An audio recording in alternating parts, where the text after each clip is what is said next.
प्रेम से बोलिए शंकर भगवान की जय, गौरा माता की जय, कार्तिक गणेश की जय। तो देखिए गुरु भाई ना आप लोग के बीच बहुत सुंदर शिव चर्चा के कथा सुनाओ तनी। हमरे कथा के आप सब शुरू से लास्ट तक सुनम आ सुन के कमेंट बॉक्स में बताइब कि हमार कथा सुन के आप सबके कैसन लगल बाटे और कमेंट बॉक्स में हर हर महादेव लिखब। देखिए गुरु भाई ना एगो बाझिन औरत वाली उनकर पति देव भी मर गए बाने, उनकर स्वामी ना बाने, कैसे उनके शरीर से मेढक के जन्म भइल बा। तब सब हमरे कथा के शुरू से लास्ट तक सुनम, तब्बे जानम कि बाझिन औरत के विधवा वाली कैसे उनके शरीर से मेढक के जन्म भइल बा। तब सब हमरे कथा के शुरू से लास्ट तक सुनी आ सुन के बताई कमेंट बॉक्स में कि कैसन हमार कथा लगल बाटे। रहलो दूगो भाई लोग रहलो, दोनों जानी के शादी हो गइल बाटे, दोनों जानी के शादी हो गइल बाटे। ऐ लोगन के माई दादा मर गइल बाने, केहू बाटे ना, धन दौलत बहुत बाटे। दोनों भाई जौन लोग बा दोनों जानी के धन दौलत बहुत बाटे। देखी लेकिन गुरुबहिना जौन बड़का जानी बाने उनके भगवान महादेव जी दूगो उनके औलाद दे देले बाने, दूगो उनके औलाद दे देले बाने। लेकिन वह छोटकी जान वाली उनके एको संतान ना भइने, एको संतान ना भइल बाने। आ देखी जौन बड़की जानी वाली उन्हीं के घर में सब कुछ चलत आटे, जवन उहे कहत अली तवन घर में होता, आ जौन छोटको जानी कुछ कहत अली त ना होता। देखी गुरु बहिना ऐसे कुछ समय बीतल बाटे। आ जब छोटकी जानी अपने नैहर जात अली तब भगवान के महादेव जी के ससुराल में तो ना पूजा को पावत अली, काहे से कि सरा जौन बड़की जानी वाली उन्हीं के चलता, इनकर कोनो कुछ ना चलता। अगर कुछ कहत अली तो उनकर पति देव भी सुनत ना बने। देखी गुरु बहिना ऐसे कुछ दिन बीतल, जब जात अली अपने मायके तो नैहर में जात अली तो भगवान के भक्ति करत अली। और जब ससुराल में आवत अली बेचारी तो अपने घर परिवार से डेराई लहत अली। जब ऐसे कुछ समय बीतल तो जवन दो भाई लोग रहल लोग तो छोटका भाईवा जवन रहने तो बेचारा के रोड पे जात रहने। जब रोड पे जात रहने तो उनके गाड़ी वाला मार देलस। जब गाड़ी वाला मार देलस तो बेचारा के इतना ज्यादा चोट लग गई, ले जाके लोग हॉस्पिटल में भर्ती कैलो। आ जब हॉस्पिटल में लोग भर्ती कैलो 2-4 दिन दवा चलत, लेकिन देखी वो बचने ना, उनकर मौत हो गई। जब वो मर गई न तो देखी इनकर का बोलेला, इनके औरत के एको बाल बच्चे ना भइल हने। जब इनके एको बाल बच्चे ना भइल हने तब इनकर का सोचत अली, जेठानी अभी का सोचत अली, अरे इनके संतान ना एको बाने तो अपने पति जी के हमरे देवर बाबू के ही खा गईली, मर गईली, तो इनके घर में रहले का फायदा बा, इहो घर छोड़ के चली जा। देखी बेचारी के अब ऐसे उनकर जेठान कहतली। एक तो देखी केहू भी अपने सुहाग के ई ना सोची कि हमार सुहाग गुजर जा, लेकिन जब देखी भगवान हाथ उनकर पकड़ लेने तो उनकर सुहाग चल गई ने। देखी लेकिन जेठान गुरबहिना वाली तब प्रतिदिन अपने देवरान से इहे कहतली कि तू घर छोड़ के चल जा, जब देवर बाबू ना बने तो अपने मैके चल जा, वही जैसे अब दूसर शादी कर लिह, लेकिन अब तुम्हारे यहाँ हर हिस्सा कुछ ना बटे, तू रह के यहाँ का करबू। देखी गुरबहिना ये बात कहतली, लेकिन देवरान वाली तो कहतली आप कुछ कह दे में तो हम घर छोड़ के हम ना जाब, घर छोड़ के ना जाब। जब कहतली हम घर छोड़ के ना जाब तो इतना मारी मारत तली उनकर जेठान, लेकिन बेचारी तबो जात ना बाली। लेकिन जब इतना मारी मरली बेचारी चल गईली अपने मायके। उनकर माई दादा कहने कि ये बेटी तोहरे एको भगवान औलाद ना देले बाने, तू घर में जाके का करबू, धन दौलत तोहरे काम के का बा, जब तोहरे एको सुहाग तोहर सुहाग ना बने तुम्हारी कुछ संतान ना बने, तू धन दौलत लेके का करबू। ए बेटी चला तुहार दूसर घर बर खोज देतनी। कहली अपने माई दादा से कहली ऐसन तोहर लोगन ना कहो, जब एगो से हम सुख ना पौनी तो हम दूसरा के सामने जाब तो सुख पाइब। जब हमार एक बार मांग के सिंदूर उजर गई ने तब हम दूसरा बेर शादी ना हम करब। देखी अपने माई दादा से कहली हम शादी ना करब, लेकिन गांव के लोग जो इनकर ससुराल के लोग बात देखत ता बेचारी जब ना जाती अली तो का करे, काहे खेदा तलू मार के। जब खुश वाली यही गांव में रह के यही घर में रह के तो तू काहे खेदा तलू करे। जेठान से लोग गांव के लोग कहता, लेकिन बेचारी फिर अपने मायके से अली अपने ससुराल में आ कहली तो फिर कहती अली उनकर जेठान देखा फिर आ गईली अपन मुंह देखावे आ लगता ई ना मनी है हमारे पति देव के भी हमारे बाल बच्चा के खइए। देखी अब वही जा कहली अब केहू के हमके डर नाई बा, ओहू तरते हम मार खातनी, लेकिन अब आपन पूजा आपन धर्म हम ना छोड़ब। देखी अपने ससुराल में रह के आ का कैली रोज रोज अब महादेव जी के लगली पूजा करे। प्रतिदिन जा महादेव जी के मंदिर में 1 लोटा जल चढ़ावे आ जल चढ़ा के आवे ते यहाँ तक कि ओके अपने हाथ से ओकर छुअल नहीं लोग कुछ छुए। किनारे बेचारी अपन खाना बनावे अपन खा। देखी अपन खा जा केहू दे 2 रोटी तू हो खा ले, इतना उ देखी इतना दुख कटली। देखी भगवान महादेव जी सारा देखा तनी अब इतना धन दौलत रह के अब बताई वो नगर में इतना दुख काटतली, उनसे बड़ा दुखियारी के बाटे। जेकरे धन दौलत रहे ते दुख काटे तो उनके इतना दुख केहू के नाई बाटे। देखी लेकिन गुरबहिना उ जातली प्रतिदिन महादेव जी के पूजा करे जातली। आज जब महादेव जी के पूजा करे जात रहली तो एक दिन महादेव जी से का कहली, हे महादेव जी विधवत बन गईनी, एक को संतान ना देहनी, अब बताई हमार दिन के कैसे गुजरी। जब हमारे सुहाग चल गई ने तब यही से अपन दिन के हम काट ले। जवन भी रही जवन दुख तकलीफ बात रौरे से कहब, लेकिन हम केहू से ना कहब। देखी महादेव जी के इतना देखी उनकर बात ही सुन के महादेव जी के पार्वती जी के इतना कष्ट भइल बा।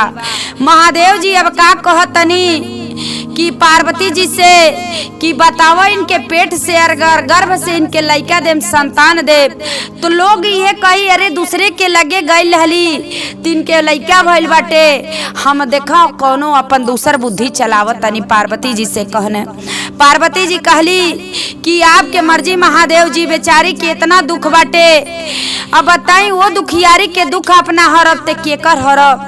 देखी महादेव जी का कहने कि ऐसन उनके कहने कि अंगूरी में उनके लगल निकले फोड़ा। जब उनकी अंगूठा में निकलल फोड़ा तक कहतली कि देखी हमार फोड़वा अपने मन में सोचतली कि हमार फोड़ा निकलता, ई फोड़ा दर्द करता। देखी दर्द करता बेचारी इतना अपना दुख काटतली, काहे से कि उनके लगे कुछ बाटे ना। इतना दुख काटतली इतना दुख काटतली, लेकिन का करें। अब देखी सब महादेव जी अब पार्वती जी लोग अपन लीला लोग रचले बा लोग दोनों जानी। जब अंगूठा में जब फोड़ा निकलल, जब अंगूठा में जब फोड़ा निकल गइल बाटे तो जब 3-4 महीना हो गइल बा तो फोड़ा धीरे धीरे बढ़त बढ़त बढ़ गइल बा उनके हाथ में। गईली डॉक्टर के पास इलाज करावे गईली, कहली ये डॉक्टर साहब हमरे लगे तो पैसा ना बाटे, लेकिन ये हमार फोड़ा जौन बा आप देख लेती तो बहुत बढ़िया करती। डॉक्टर साहब कहने देखो बिना पैसा के हम इलाज ना करेनी, बिना पैसा के हम इलाज ना करेनी, लेकिन तू बतावो कि इलाज हम बिना पैसा के करे वाला ना है, लेकिन हम देख लेतनी। जब डॉक्टर साहब देखने अंगूठा के फोड़ा देखने तक कहने कि ते ऐसन फोड़ा ते हम कबो ना देखले रानी कि अंगूठा में इतना बड़ा फोड़ा निकलल बा, एकर हमके ऑपरेशन करे पड़ी। देखी डॉक्टर साहब इतना कहने तक कहली ठीक बाटे जा तनी घरे, आ घर से सोच विचार के आई तो कुछ पैसा वैसा अपने नैयर से लेके आए तो ऑपरेशन कराई। देखी गुरु बहना महादेव जी इनकर मती मार देले बानी। आ जब मती मार देनी तो इनकर अंगुरी के दर्द जब खत्म हो गईल बाटे तो कहत तली अब का करी, इतना बड़ा फोड़ा बाटे तो का करी, अब दर्द नहीं करता, इतना पैसा कौड़ी बतले नहीं बा, बाप माँ तारी काने चल बेटी दूसर शादी कर दी तो कौने मुंह लेके हम जाई पैसा मांगे। देखी ऐसे करत करत देखी उ विधवा हो गई लहली। देखी ऐसे करत करत 9 महीना के दिन उ काट लहली। आ जब 9 महीना के दिन काट जली, जब लास्ट समय आई तो देखी महादेव जी फिर इनके फोड़ा में बहुत दर्द उठल बा। डॉक्टर के पास गई ने, डॉक्टर के पास गईली अपन फोड़ा लेके इलाज करावे तो देखी वही जब इलाज करावत अली तो ही जब महादेव जी या पार्वती जी भेष बदल के लोग गईल बा लोग। आ जब भेष बदल के वही जा लोग गईल बा तू डॉक्टरी में जब इलाज कैली तो डॉक्टर साहब कहने कि हम तो के कहानी ऑपरेशन करे के तो तू हमार बात के ना मनलू, तब आज भी पैसा लगी, आज भी ऑपरेशन है, अब तो इतना बड़ा फोड़ा हो गईल बा।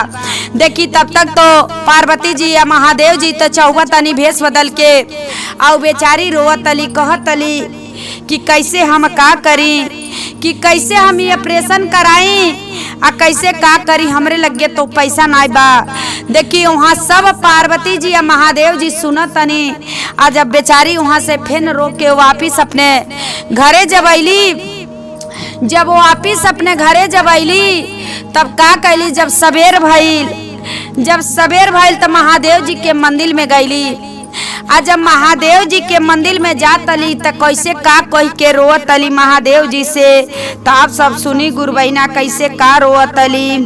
बड़ा दुखवा मिलल शिव गुरु, बड़ा दुखवा मिलल, बड़ा दुखवा मिलल, ससुरा में सुखवा नहीं जानिए शिव गुरु, ससुरा में सुखवा नहीं जानिए शिव गुरु। जब मोरे रहने जब स्वामी जो रहने, अरे स्वामी जो रहने, अरे उनहु के सुखवा नहीं जानानी ये महादेव, उनहु के सुखवा नहीं जानानी ये महादेव।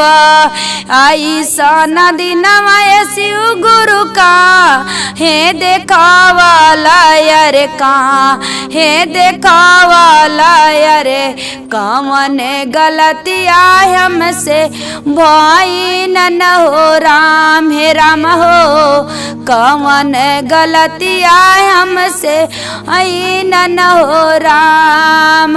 हमारो जो स्वामी चली गई ने हमर के छोड़ी के, अरे चली गई न छोड़ी के, अरे हमारो सुहागवा जो राने ये शिवा गुरु, हमारो सुहागवा जो राने ये शिवा गुरु। नाही दनिए कहू जो गोदी के लला नामा, अरे गोदी के लला नामा, अरे इतना जो दुखवा हमके आने ये शिवा गुरु। जेठ जेठानी नाई कुछु नाई बुझाने, अरे कुछु नाई बुझाने, अरे सब दिन तनव मारे हम के ये शिवा गुरु, सब दिन तनवा मारे हम के ये शिवा गुरु। कैसन दिनवा हमरो बाटे ये शिवा गुरु, बाटे ते सेवा गुरु हमारो यदि नवारौ रे सुधार में सेवा गुरु हमारो यदि नवारौ रे सुधारी सेवा गुरु अपनो जो बतिया दिलवा से रौरस कहीं अरे राउ रे से कहीं अरे सुनी लेती दिलावा के बाती सेवा गुरु सुनी लेती दिलावा के बाती सेवा गुरु। देखिए गुरुबहिना जब इतना बात कहत तली जाके भोलेनाथ के मंदिर में, तब तक माता पार्वती महादेव जी दोनों जानी लोग वहाँ आवता लोग, भेष बदल के आवता लोग, देखता लोग ये मंदिर में इतना रोवत तली। आ दोनों जानी लोग हाथ पकड़ लोग, हाथ पकड़ के कह लोग कि ये बेटी तू उठा यहाँ से, काहे तू इतना रोवत लू। अरे ई महादेव जी हैं, इस सबकर समय सबकर सुधारे नी, एक बार दुख देनी तो एक बार सुख देनी। देखी दोनों जानी पार्वती जी महादेव जी वहाँ से लोग उठावल लोग आ कह लोग कि ऐसन बात बा, कहली कि नहीं हमके आप सब छोड़ दी, इन्हीं के शरण में अपन जीवन बिता देख बा। हमरे लगे ने हमर नैयर बने हमर ससुरा बटे, हमरे लगे कुछ ना, लेकिन हम का करी है हमारे जौन अंगूठा के फोड़ा बा कैसे ठीक होई। अब इतना में दर्द पीरा बा कि दर्द हमके सहात नहीं बा। देखी माता गौरा पार्वती जी आ महादेव जी लेके गईनी जब, तो देखी ओई महादेव जी आज जब माता पार्वती लेके जाता लो उनके दरवाजे पे, तब तक तुमकर जेठान देखत अली, कहत अली के हवे मर्द मेहरारू, इनके इतना बढ़िया से पकड़ के लोग लेके आवता लोग। देखी गुरुबहिना ऐसे ले आके लोग दरवाजा पे जब लोग बैठा दे लोग, अब लोग देखे लगल, 2-4 लोग आ गए, 10 लोग देखे लगल लोग, बेचारी इतना उनकरे ई जौन अंगूठा के फोड़ा रहल इतना दर्द पीड़ा करत रहलो, इतना करत रहल कि का पूछे के कि लेकिन माता पार्वती महादेव जी लोग सोचलो कि देखो ई अकेले में फोड़ा फूटी तो दुनिया ना जानी, आज जब 10 लोग के बीच में ई फोड़ा फूटी तो दुनिया जानी। देखी वही समय लोग आगे पीछे सब जानी लोग बाटे लो, अब माता पार्वती महादेव जी दोनों जानी लोग उनके गोद में माता गौरा माता ले वाली। आ तब तक तो उनका अंगूठा ऐसे ऐसे सोहरावत अली, आ तब तक तो अंगूठा के जो फोड़ा बाटे वो फूट गए। जैसे फूटल वही से मेढक कूदल, आ जब वही में से मेढक कूदल तो लोग देखे लगल, अरे इनकर तो फोड़ा जो रही फोड़ा में से मेढक कूदल बा। देखी लोग कहे लगल देखो लड़का के जन्म ना देहली, लेकिन इनके अंगूठा में से मेढक निकलल बाटे, ये तो बड़ा चमत्कार के बात हुआ। आखिर में कैसे इनके शरीर से मेढक निकल गई हो अंगूठा में से।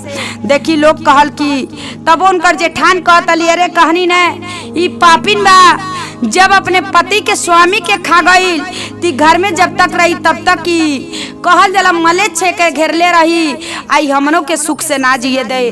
तब तक देखी माता पार्वती कहतली ई रौरे का कहतनी, अरे ई सब भगवान महादेव जी के लीला हो कि ना कुछ कहल जला, सब केहू के एक दिन दुख मिलेला तो एक दिन सुख मिलेला। देखी वही जब माता पार्वती जी उनके सेवा सत्कार क के महादेव जी लोग देखी कहल लोग इतना कहल लोग कि है देखा इतना इतना धो के जातनी, यही में अपन खइया पिया आई अपने मेढक के सेवा करिए, जैसे अपन लड़का के सेवा कल जाला वैसे सेवा करिए। कहली ठीक बाटे। देखी गुरुबहिना वही त लगली सेवा करे, आ जब वही त लगली सेवा करे मेढक धीरे धीरे बढ़न हो गई न। जब मेढक बढ़न हो गई न तब मेढक से कहे अपन जौन भी दुख रहे तगर कहे तो जैसे बेटा कोनो शौक पूरा करेला, तू मेढक ही अपने महतारी के देखिए, महतारी है उहे उनकर शौक पूरा करतने। जहाँ भी कुछ होता तो उनके बाजार करतने, सब कुछ करतने, सब कुछ ले आओ तने। अब उनकर जेठान सोचा तली देखो ई मेढक के जन्म देहलस, लेकिन मेढक ते जब से आइल बाटे तेकरे इतना धन दौलत हो गइल बा, इतना धन दौलत हो गइल बा कि का इनकरे हाथे में बाटे। हम तक कहत रहनी देखी, लेकिन गुरबहिना उ महादेव जी के आ गौरा माता के पूजा कैल ना छोड़ले वाली। जब पूजा कैले ना छोड़ले रहली देखी तब माता पार्वती महादेव जी लोग सोच के लोग देखी उनके अंगूठा से मेढक के जन्म देले वालो। आ जब मेढक के जन्म दे देले वालो उहे बेटा हो गइल बाने। उनकर सारा दुख दलिद्र सब वही मेढक से हटल बाटे। देखी सब शौक पूरा कैले बाटे, सब शौक पूरा हो गइल बाटे। अब उनकर जेठानी वही घर में कंकाल जब बने लगल बाली तो अपने देवरान से कहे लगल बाली, लेकिन मेढक बाने अपने जिद पे टलल बाने, कहले बाने महतारी हो तू, लेकिन ई जानी कैले वाली करतूत इनकर आगे उतरी, इनकर सब महादेव जी सब करिए।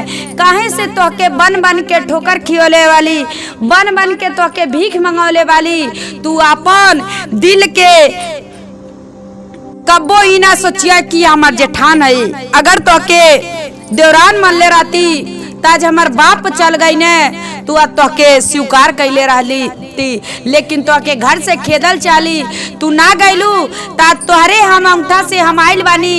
हम सब हमके से के सब ज्ञान बा। गांव के लोग कहेला कि देखो ई होई के बेटा ह जारे ई अंगूठा से जन्म ले लेबा। अगर जन्म ले ले बाटे जानी बाजार करे कहीं भी जानी तो सब के उ देखेला। हमके कहेला कि अरे उन्हीं के बेटा हमें मेढक की हमें उन्हीं के बेटा हमें। तो देखा अपने महतारी से ये उ मेढक कहले बाने कि अपने दिल के कबो कमजोर न समझिया तू हमार जेठान यही हम ना समझम उ बड़की माई है। काहे से जइया पैदा भइल बानी तो यो इनकर सारा हम बात सुन ले बानी। तो देखी वो बाझिन औरत के वो बेचारी उनकर पति देव भी मर गई ने। तो महादेव जी के जब पूजा करत रहली तो उनके अंगूठा से कैसे मेढक जन्म ले बाने। तो आप सब हमारे कथा के गुरबहिना शुरू से लास्ट तक सुन के आ कमेंट बॉक्स में हर हर महादेव लिखी।